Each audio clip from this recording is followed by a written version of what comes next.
우리가 계속해서 사도행전의 바울의 일들을 지금 수주일 동안 생각을 하고 있습니다.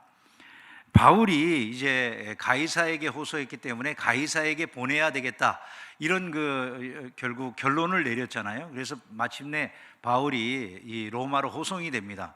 호송되는 이 과정이 이제 오늘 말씀에 나와 있는데, 백부장이 배를 이제 수배를 해가지고 배를 함께 태워서 그 배로 로마까지 가는 여행을 하게 되는 것이죠. 백부장과 그의 부하들이 이제 알렉산드리아호라고 하는 배를 타고 이탈리아 방향으로 가게 되는데, 가는 길이 쉽지가 않았다고 성경이 말씀을 해요. 굉장히 거친 아마 바닷길이 됐던 것 같습니다. 많은 고생을 하면서 겨우겨우 니도라고 하는 곳에 이르게 되었는데, 거기에서 바람이 너무 거세져 가지고 계속해서 항해를 한다는 게 어렵지 않느냐, 이런 생각이 드는 가운데 이들이 이제 그레테 해변을 따라 가지고 겨우겨우 이제 계속 여행을 이어가면서 미항이라고 하는 곳에 도착을 합니다. 거기에 도착을 해가지고 금식일이라고 하는 이 금식하는 절기, 속죄일에 해당되는 그 시기에 도착하게 되는데, 이게 10월 초경이고 그 당시에는 이제 이 지중해의 물결이 아주 거세지는 이런 때였던 것 같습니다. 그래서 바울이 그들에게 이런 말을 조언으로 합니다.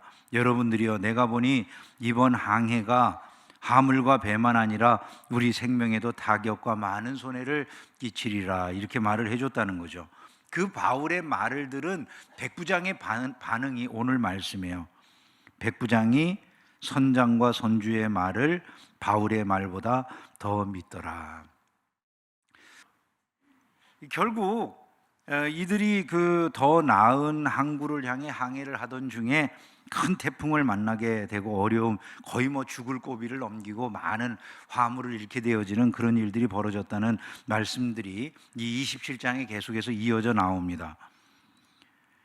우리가 이 광풍을 만난 이들의 모습, 이것이 우리에게 주는 교훈을 좀 생각을 해보려고 합니다. 우리가 이 세상을 살아가면서 사람들이 주목하는 것들이 있습니다. 사람들이 들으려고 하고 주목하는 것이 있어요. 첫 번째 사람들이 주목하는 것은 전문가들의 말이에요. 전문가들의 말. 요즘 우리가 여러분 아시다시피 우크라이나하고 러시아 사이에도 전쟁이 있고, 또 팔레스타인의 하마스라고 하는 그런 테러 집단하고 이스라엘 사이에도 전쟁이 있잖아요. 계속 방송을 들으면은 대담하는 프로그램 같은데 많은 전문가들이 나와서 이야기를 하는데, 대부분 다 그분들이 누군가요? 팔레스타인 문제 전문가, 아니면 또 러시아 문제 전문가, 이런 사람들이죠. 그죠? 전문가라고 이름하는 분들이 나와서 다 이런저런 조언들을 하고 앞으로의 세상이 어떻게 될 건지 이런 말씀들을 하시죠. 우리가 평상시에 이런 전문가들의 조언을 듣는 건 매우 지혜롭고 좋은 일이죠. 전문가의 의견을 무시해버리는 사람들처럼 어리석은 사람들은 없을 거예요. 전문가들의 말은 항상 귀담아 들을 만한 좋은 그런 조언들이 되는 것이 사실입니다. 그런데 이제 그런 전문가들의 조언이, 문제는 하나님의 말씀과 다를 때 우리는 무엇을 따르느냐라는 거예요. 전문가들의 조언이 하나님의 말씀과 다를 때가 있잖아요. 예를 들어서 과학계의 전문가가 나와서 진화론을 주장할 수가 있겠죠. 하나님의 말씀하고 선명하게 다를 때 여러분들은 무엇을 따르실까요?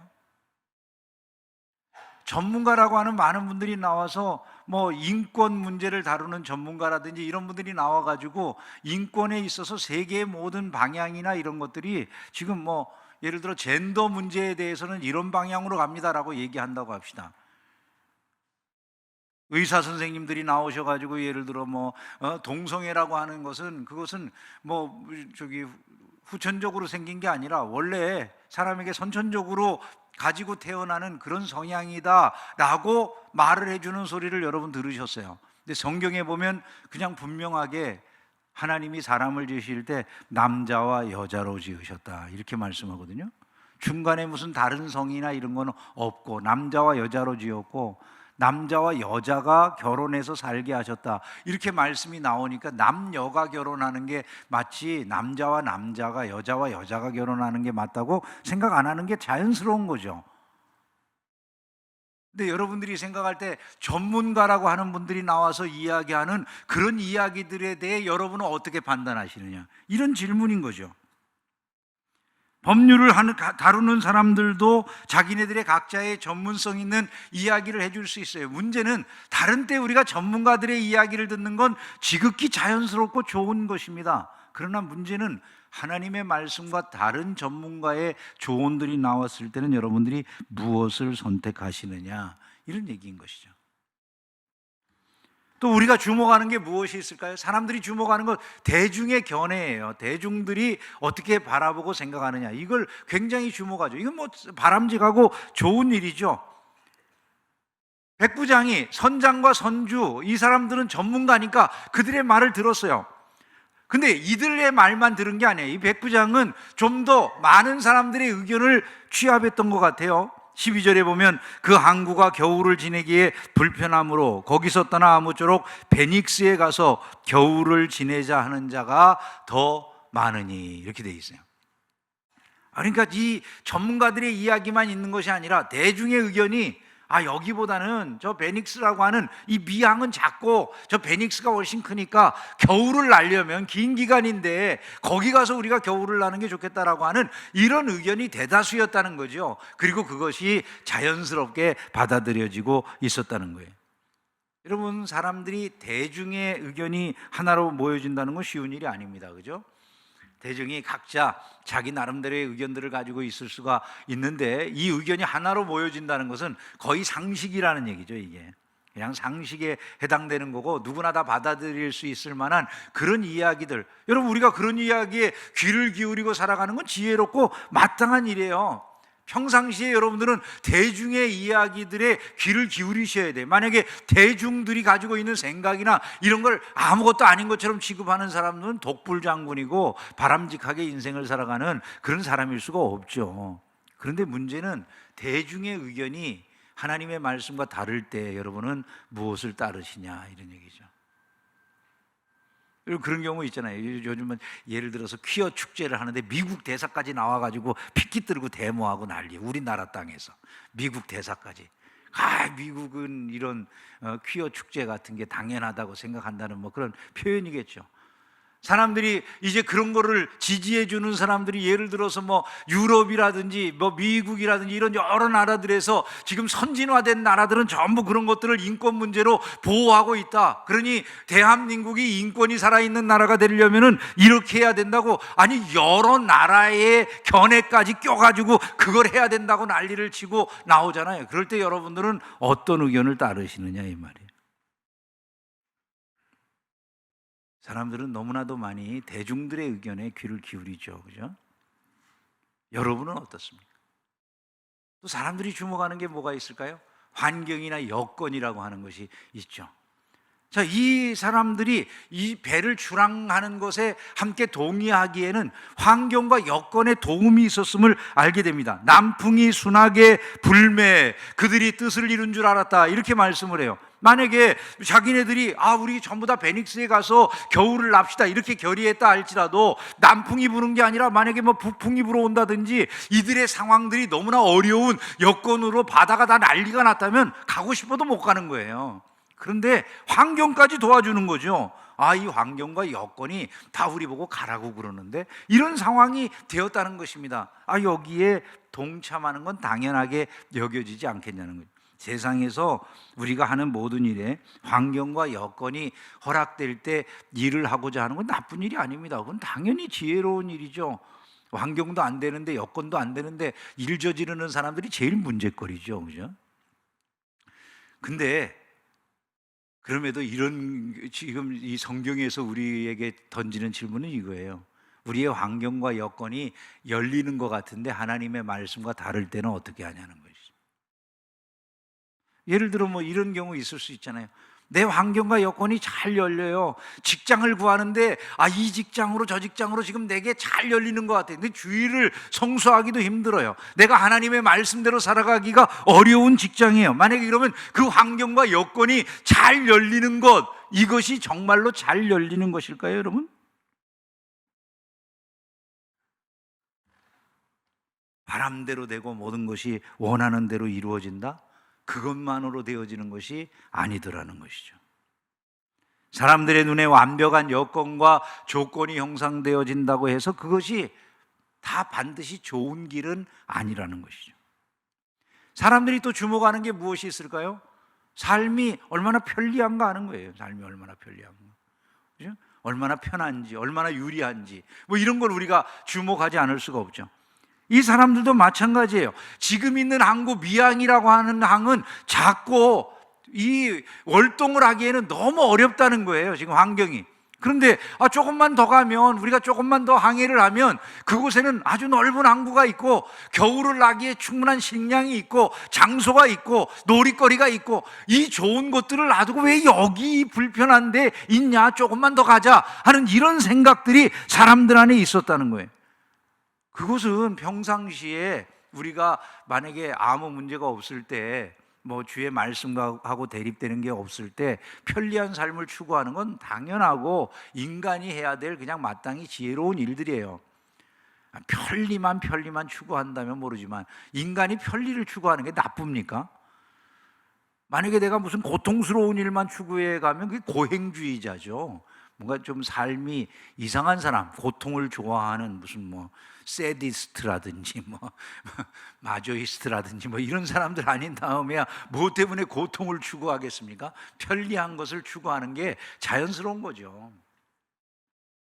근데 문제는 우리의 편리함을 추구하는 게 하나님의 말씀과 다를 때도 있다는 거예요. 예를 들어 여러분 생각해 보세요. 우리가 한 3년을 팬데믹으로 인해서 영상으로 예배 드리는데 익숙해졌잖아요, 그죠? 그건 다른 사람들에게 우리가 전염병을 전달한다든지 남을 어렵게 하거나 특별히 건강이 약한 분들에게 자칫하면 사망이 올 수도 있는 그런 위험한 일이기 때문에 우리가 조심하느라고 그동안 그렇게 했던 건데, 이제 모일 수 있는 여건이 됐어요. 근데 어느 사이에 우리가 너무 편리함에 길들여져 가지고 영상으로도 예배할 수 있는 거야, 이렇게 돼버렸어요. 영상으로 예배할 수 있는 거야 라고 해서 내가 주저앉아 있는 것이 믿음의 생활에 도움이 될 것 같으세요? 열심히 내가 주의 전에 나가서 예배 드려야 되겠다라고 힘들어도 옷을 챙겨 입고 그래도 나와서 예배하려고 하는 것이 우리의 예배 생활이나 신앙 생활에 도움이 될 것 같으세요? 집에서 여러분 예배 드릴 때 정말 이렇게 그래도 이게 양복이라도 입고 뭐 좀 갖춰 입은 다음에 앉아서 예배 드리세요? 파자마 바람에 그냥 예? 눈곱도 안 떼고 그냥 앉아갖고 주여 아멘, 주여 그럴 때마다 죽여 그러는 것 같아요. 여러분, 우리의 신앙생활이라는 게 편리함이라고 하는 게 보통 때 추구하는 건 자연스러운 일이지만 문제는 이것이 하나님의 말씀과 모이기를 힘쓰는 자들이 되라는 하나님의 말씀과 배치될 때 어떻게 결정하냐 그 말이에요. 우리가 이런 것들을 통해서 우리가 생각할 수 있어야 된다는 것이죠. 일반 사람들이 주목하지 못한 것이 있었어요. 이들은 이것을 잘 주목할 수 있었어요. 그런데 이들이 주목하지 못하는 것이 있어요. 그 첫 번째로 이들이 주목하지 못하는 게 뭡니까? 하나님을 주목하지 못해요. 아니, 주목하지 못하는 것뿐만 아니라 안 해요. 할 수가 없어요, 이 사람들은요. 왜냐하면 영적으로 소경이고 영적으로 귀가 막힌 사람들이기 때문에 결코 그것을 볼 수도 없고 보고자 한다고 보이지도 않는다 그 말이죠. 하나님이 이 일들을 행하고 계셨던 것을 우리는 알아야 되는 것이죠. 왜? 하나님이 바울을 가이사 앞에 세우기 위해서 지금 그 길이 열린 거예요. 지금 이들이 로마로 가고자 하는 이것은 그냥 자기네들에게는 인간적인 일일지 모르지만 하나님이 그 길을 열어서 가고 있는 길이다 그 말이죠. 그러나 이들은 자기네들 안에서 역사하고 계시는 하나님을 볼 수도 알 수도 또 말해준다고 해도 깨달을 수도 없는 귀가 먹고 눈이 멀어 있는 이런 사람들이었다라고 하는 것을 우리가 알 수가 있더라는 것이죠. 여러분, 우리가 주일날 교회에 나와서 지금 예배 드리잖아요. 예배 드리는데 어떤 분들은, 믿지 않는 분들, 눈이 어두운 분들은 이러겠죠. 아니, 저자들은 도대체 이 좋은 날 집안에서 편하게 누워서 쉬거나 그러지 왜 저 모여가지고 저렇게 냄새나는 자리에서 저 귀찮은 짓을 할까, 이렇게 생각할 수 있잖아요. 근데 만약에 우리가 정말 하나님의 나라가 있음을 알고 예배하는 우리의 입장에서 그들을 바라보면 이럴 수 있잖아요. 아니, 저 사람들은 지금 이 자기네들이 하나님 안 믿다가 크게 문제가 있을 걸 왜 저렇게 모르고 저 무지한 상황 속에서 저렇게 죽어가고 있을까? 이럴 수 있을 거 아니겠습니까? 완전히 반대잖아요. 그러면 어느 쪽이 유리합니까? 보는 쪽이 유리합니까? 못 보는 쪽이 유리합니까? 예? 보는 게 중요한 거죠. 그죠? 여러분, 하나님의 나라가 여러분 안에 있음을 믿으십니까? 예, 그러면 우리는 세상 사람들이 불쌍하죠. 그러잖아요. 뻔히 보이는 세계인데 우리에게는 그 세계를 못 보는 분들은 전혀 알지 못하니까, 깨닫지 못하니까, 말해줘도 모르니까. 여러분, 그래서 영적으로 소경이 되거나 귀머거리가 된다는 것처럼 불행한 일은 없다라는 것이죠. 그것을 눈을 떠서 볼 수 있고 알게 된 저와 여러분들은 크나큰 복을 누리고 있는 사람들이라는 사실을 잊지 않기를 주님의 이름으로 축원합니다. 또 사람들이 주목하지 못하는 게 무엇일까요? 말씀입니다. 말씀.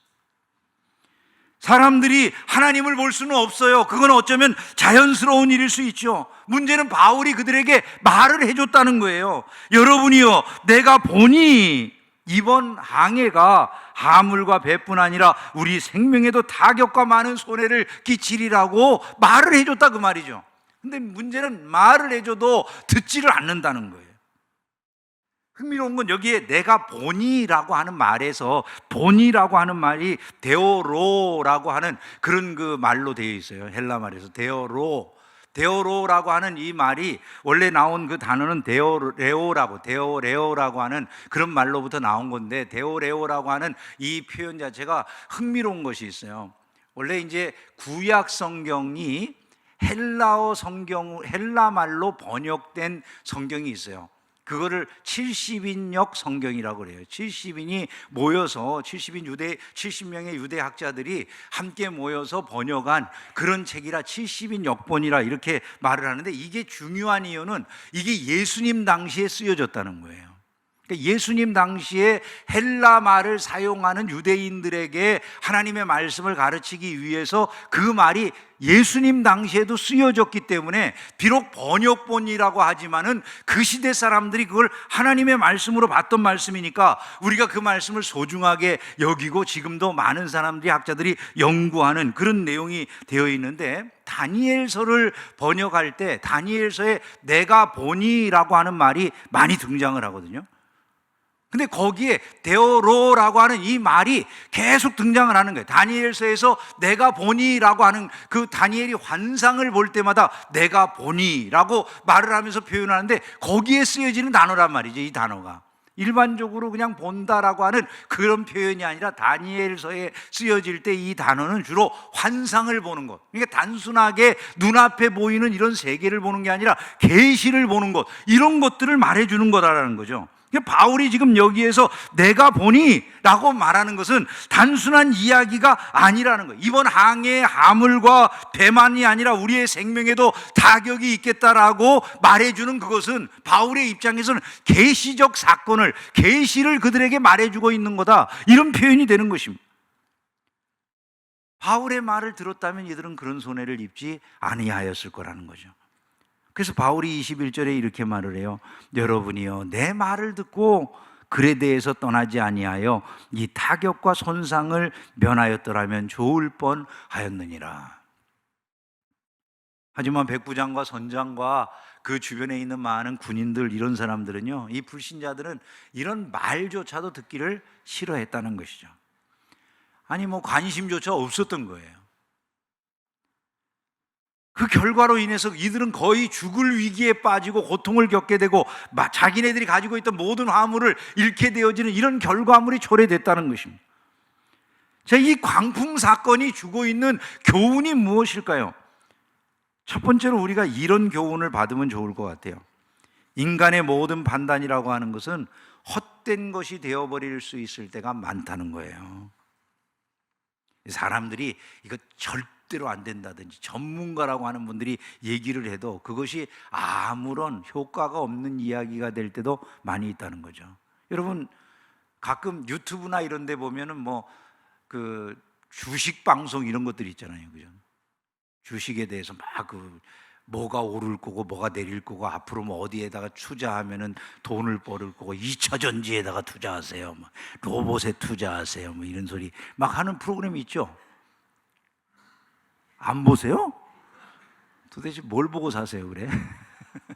아니, 그런 프로그램들을 보면 참 흥미로워요. 막 진짜 전문가들의 이야기를 들으면 2차 전지에 딱 넣어놓으면 돈 벌 것 같고, 아니면 뭐 어디 뭐 다른데 AI라든지 이런 데 투자하는 뭐 어디에다가 넣으면 에코프로니 뭐 이런 데는 돈 벌 것 같고 막 그러잖아요, 전문가들이. 흥미롭습니다. 방송 끝에 보면 딱 자막이 하나 나와요. 투자의 책임은 개인에게 있습니다. 나중에 손해보고 그런 건 니네들이 알아서 해라, 그런 얘기예요. 왜 그런 얘기를 거기에다가 꼭 달아놓을까요, 여러분? 전문가의 말대로만 되는 것이 아니다, 그 말이죠. 세상이라는 게 꼭 그렇게 돌아가는 게 아니다, 그 말이에요. 사람들이 이 사람 꼭 죽어요. 의사 선생님들이 얘기한다고 꼭 죽는 게 아니에요. 사는 사람도 의외로 많이 있어요. 빅토리아 알렌이라고 하는 여성이 하나 있었는데요. 우리나라 그 텔레비전 방송에 나온 신기한 TV 서프라이즈라고 하는 곳에 나온 여성이에요. 2010년 보스턴에 일어난 기적의 여인이라 이렇게 말하는데, 세 쌍둥이 중에 하나로 태어나가지고 수영 선수였다고 그래요. 그래서 지역 대표를 할 만큼 수영을 잘하고 미국에서 차세대 아주 유명한 수영 선수가 될 만한 이런 그 여성으로 각광을 받았는데, 어느 날 몸에 병이 발견이 됐는데 자가 면역 질환이래요. 근데 자가 면역 질환이 와가지고 이 뇌손상이 됐는데, 뇌손상으로 인해 가지고 식물인간 상태에 들어가서 깨어나지를 못하는 거예요. 모든 의사 선생님들이 자세한 정밀 진단을 하고 다 한 끝에 내린 결론은 이 사람이 여기에서 못 깨어날 것이고, 그리고 얼마 못 가서 죽는다라고 하는 게 결론이었습니다. 그래서 이제 병원에도 있지는 못하고 자기 집으로 어머니가 데리고 왔어요. 형제들과 세 쌍둥이였다고 그랬잖아요. 그러니까 가족들도 있고 이제 오빠들도 있고, 그런데 그 오빠들과 다른 어머니 뭐 이 가족들이 이 사람을 가져다 놓고 지극정성으로 돌보는 거예요. 맨날 정신도 없는 그 식물인간 상태에 이 딸에게 사랑한다고 말해주고 뒤집어주고 닦아주고 이러면서 돌보는 겁니다. 하루 이틀이 아니라요, 무려 2년 동안 그렇게 하는데 이 사람 안에 의식이 돌아온 거예요. 근데 처음에 의식이 돌아왔을 때에는 그 의식이 돌아온 그 상태에서도 눈 하나도 깜빡할 수 없고 손가락도 하나 움직일 수 없는 이런 상태로 의식만 딱 돌아왔는데, 자기 어머니가 하는 이야기도 의사가 하는 말도 다 듣는데 눈꺼풀 하나 움직일 수가 없으니까 표시를 못하고 그냥 누워있는 상태였다고 그럽니다. 그때 자기 주변에서 일어나는 모든 이야기들을 다 듣는데, 어머니가 독실한 신자라 계속해서 자기를 위해 기도해주고 사랑한다고 말해주고 하는 소리를 다 듣는 거예요. 그리고 어머니가 주일이 되면 텔레비전을 틀어놓고 기독교 방송을 들으면서 그 방송에서 목사님들이 나와가지고 하나님은 기적을 행하시고 치유하시는 하나님이라고 그렇게 설교할 때는 자기도 속으로 아멘하고 그랬대요. 이 사람이 4년 만에 의식이 완전히 돌아왔어요. 표현도 할 수 있게 되고 몸을 이제 움직이기까지 할 수 있게 되는데, 문제는 4년을 누워 있다 보니까 척추가 손상이 돼가지고 이 몸의 반신이 마비가 됐어요. 휠체어 생활을 하게 됐습니다. 너무너무 힘들었던 게, 자기가 수영선수였는데 4년 만에 의식이 돌아오고 몸을 휠체어를 탈 수 있게 됐는데 이제 운동을 못하게 된 거예요. 물을 바라보면 너무너무 괴로운 그런 마음이 들었다고 그래요. 고통스러워하는 동생을 보다 못해가지고 오빠들이 얘 저기 한번 물에, 수영선수였으니까 물에 빠뜨려 보자라고, 그래서 오빠들이 물에다가 빠뜨려 버렸답니다. 근데 놀라운 게, 처음엔 죽을 것 같았는데 몸이 움직여지더라는 거예요. 꾸물꾸물 움직이기 시작했는데 물속에서는 자유롭게 몸이 움직여지더랍니다. 그래서 물속에서 그때 정신이 들어온, 4년 만에 정신이 들어와가지고 2년 후에는 패럴림픽이라고 하는 장애인 올림픽 대회에 나가서 금메달을 따고, 그리고 다른 메달들을 3개 더 따가지고 4개의 메달을 딸 정도로 그렇게 활약을 했고, 그 이후에 자기 몸을 위해서 계속 걷기도 연습하는 가운데 걸을 수 있게까지 되었을 뿐만 아니라, 이 사람이 미국의 유명한 스포츠 채널인 ESPN이라고 하는 그 스포츠 채널의 그 기자로 최연소로 입사를 하기까지 하는 그런 기염을 토했다고 그래요. 나중에는 뭐 댄싱 위드 더 스타라고 하는 프로그램에 나가가지고 뭐 스타들하고 춤도 추고 할 정도로 몸이 완전하게 회복되는 이런 일이 일어났다는 것이죠. 다 불가능하다고 말하고 절망이라고 말했는데 멀쩡하게 걸어가지고 멀쩡하게 살아가는, 한 일은 하나님께 감사하고 하나님의 은혜를 구하는 것밖에 없었는데 이런 일이 일어났더라는 것이죠. 여러분, 우리는 하나님의 뜻만이 절대적이라는 사실을 잊으면 안 될 줄로 믿습니다. 교만한 사람의 마음은 오직 자기 생각이나 판단만 옳다고 생각할 수 있어요. 물론 그 전문가로서 높이 떠오른 사람들이 하는 말들을 주목해야 되는 것은 사실이지만 하나님 앞에서는 아무것도 아닐 수도 있다는, 하나님의 말씀을 소중히 여기고 살아가는 믿음의 사람들이 되기를 주의 이름으로 축원합니다. 성경이 이런 말씀하잖아요. 여호와께서 집을 세우지 아니하시면 세우는 자의 수고가 헛되며 여호와께서 성을 지키지 아니하시면 파수꾼에 깨어 있음이 헛되도다. 우리는 나는 알 수 없어도 하나님 아실 수 있다는 생각을 항상 하면서 겸손하게 하나님의 뜻을 구해야 될 줄로 믿습니다. 한번 따라서 해봅시다. 나는 알 수 없지만 하나님은 하실 수 있으십니다. 믿으면 아멘 합시다. 그 믿음으로 세상을 이기며 살아가시기를 주의 이름으로 축원합니다. 마지막으로 한 가지 더 말씀을 드리면요, 살 길은 하나님과 그 말씀에 있다는 거예요. 자, 백부장이나 선장이나 그 배에 있는 모든 사람들은 살 길이 선장의 말에, 선주의 말에, 전문가들의 말에, 주변에 여러 사람들이 함께 말하는 대중의 여론에 있다고 그렇게 생각을 했어요. 풍세가 가장 우리에게 좋은 것들을 보여주는 것이다, 이렇게 생각을 하고 편리성을 찾아가지고 삶을 살아갔습니다. 그런데 그것이 그들을 편리하게 만들어주고 살려주는 게 아니더라는 거예요. 그것이 그들에게 죽음의 길이고 모든 것을 놓치게 되어지는 길이 되더라는 것이죠. 세상의 말이 아니라 계시의 말을 들어야 된다라고 하는 것을 우리는 기억을 해야 됩니다. 여러분이여 내 말을 듣고 그에 대해서 떠나지 아니하여 네 타격과 손상을 면하였더라면 좋을 뻔하였느니라.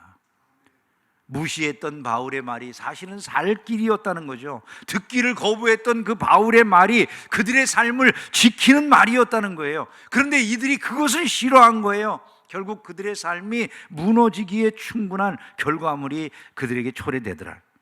하나님의 말씀을 귀중히 여기며 그 말씀을 받고 살아가는 자들의 삶을 주께서 여심을 믿으시기를 주님의 이름으로 축원합니다. 송영인 교수라고 하는 분이 있어요. 37살에 이분은 캘리포니아 주립대학에서 최연소 정교수가 되신 분입니다. 캘리포니아 주지사의 자문위원을 했고 조지 부시 대통령 아시아계 자문위원을 할 정도로 인생이 잘 나갔어요. 그야말로 아시아계로서는 최고로 잘 성공적인 그런 학자의 삶을 살고 있던 분이었는데, 이분이 어느 날 갑자기 기침이 나고 이제 계속해서 이 기침이 심해지는데 병원에 가서 진찰을 좀 받아봐야 되겠다. 진찰을 받았는데 폐암으로 나온 거예요. 폐암. 근데 애지간히 초기라든지 이런 게 아니라 살 날이 2달 남았다고 그러더랍니다. 그동안 모르고 있었던 거예요. 자기가 폐암이 걸려가지고 살날 2달이 남을 정도까지 모르고 그러고 시간이 지나온 것이죠. 자기가 평생 그렇게 수고하고 애쓰고 노력하면서 인생을 살아왔는데 인생이 너무너무 허무하더라는 거예요. 이분이요, 이제까지 이 경력을 쌓기 위해서 노력하고 애를 썼는데 그 모든 노력들이 헛수고구나라고 하는 이런 생각이 들더랍니다. 그렇게 자랑스러웠던 모든 경력들이 내가 이제 2달 후에는 죽는다라고 하는 그 말을 들은 다음에 바라보는 세계 앞에 아무런 도움이 되지 않더라는 거예요. 눈꼽만큼도 도움이 되지 않더라는 거예요. 이분은 크리스찬이니까 그 말을 들었을 때 세상에 아무런 소망이 없다는 것을 알게 된 그 순간부터 성경에서 너희 중에 고난을 당하는 자가 있느냐, 그런 사람들은 기도할 거라고 말씀하신 대로 엎드려서 기도하기 시작했대요. 간절하게 눈물을 흘려가면서 눈물로 기도하고 또 기도했대요. 그런데 어느 날 이 송 교수에게 하나님의 음성이 들려왔다는 거예요. 이분이요, 이런 응답을 받았대요. 너의 병은 죽을 병이 아니라 하나님의 영광을 나타낼 병이다. 할렐루야. 이분이 죽었을까요? 살았을까요? 살았으니까 말하죠, 그죠? 이분이 살았어요. 이분이 이런 간증을 해요. 하나님은 지금도 고치시는 분이십니다. 교만과 아집과 자기 영광에 도취되어 산 나의 삶을 치유하시는 하나님의 손길은 언제나 따뜻합니다. 고난을 통해 하나님은 나의 슬픔이 변하여 춤이 되게 하셨습니다. 이분이 이렇게 고백을 해요. 이분이 쓴 책이 하나님이 고치셨어요 라고 하는 제목으로 나온 책이 있어요. 이 책에서 이런 말을 합니다. 내 나이 50에 이 세상에 다시 태어나 가장 먼저 해야 할 일이 있다면 이제껏 내가 취해온 이 영광을 오로지 주님께 다시 돌려드리는 일일 것입니다. 여러분, 우리가 잊지 말아야 될 사실이 있습니다. 하나님의 나라가 있다라고 믿는 저와 여러분들에게 있어서 진짜 살 길, 우리에게 미래가 약속되는 길, 그것은 다른 것이 아닙니다. 하나님과 그 말씀을 따라가는 길인 것이에요. 그 길에만 진정한 생명이 있다는 것을 우리는 기억을 해야 될 것입니다. 세상이 하나님을 무시할 때 우리는 하나님을 경외해야 되고, 세상이 하나님의 말씀을 따르려고 하지 않을 때 우리는 그 말씀을 따르는 사람들이 되어야 됩니다. 왜냐하면 우리는 보았고 우리는 아는 자들이 되었기 때문이라는 것이죠. 11월 마지막 주일에 광풍이 주는 이 교훈을 저와 여러분의 마음에 새길 수 있기를 진심으로 기원합니다. 그리하여 나머지 시간, 이제 한 해의 마지막 달만 남았는데 이 남은 한 달도 주 안에서 믿음으로 승리하는 성도들이 다 되시기를 주의 이름으로 축원합니다.